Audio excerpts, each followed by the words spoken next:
Dəyərli həmkarlar, bizə iş vaxtının cəmləşmə metodu ilə bağlı çox suallar daxil olur. Ona görə istədik ki, bugünkü video rubrikamızda bu haqda sizə məlumat verək. Ümumiyyətlə, iş vaxtının cəmləşmə metodu Əmək Məcəlləsinin 96-cı maddəsi ilə tənzimlənir, amma orada çox kiçik məlumat verilib. Ona görə praktiki misal üzərindən sizə göstərmək istəyirik. Qeyd edək ki, bizim 15 noyabrda təlimimiz olacaq. Sırf iş rejimləri haqqındadır. Onlayn və əyani formada da həyata keçiriləcək. Deməli, iş vaxtının cəmləşmə metodunu biz niyə tətbiq edirik? Birinci, iş saatı, gündəlik iş saatı 8 saatdan çox olmalıdır. Yəni o məqsədə daha çox tətbiq olunur. İkinci isə aylıq iş norması çərçivəsindən işçi daha çox işləyir. Bu zaman biz nə edirik? İş vaxtı cəmləşmə metoduna müraciət edirik. İş vaxtının cəmləşmə metodunda biz qeydiyyat dövrünü əsas götürürük. Qeydiyyat dövrü maksimum il ola bilər, minimum isə təbii ki ay ola bilər. Yəni aylıq müəyyənləşdirə bilərsiniz.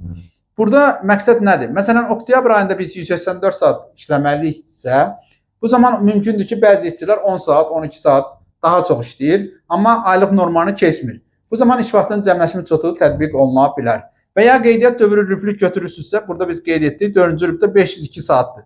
Yəni bu 502 saat hardan formalaşır? 2025-ci ilin istehsalat təqvimindən biz götürürük ki, oktyabr 184-dür, noyabr 143-dür, dekabr 175-dir. Yəni cəmi 502.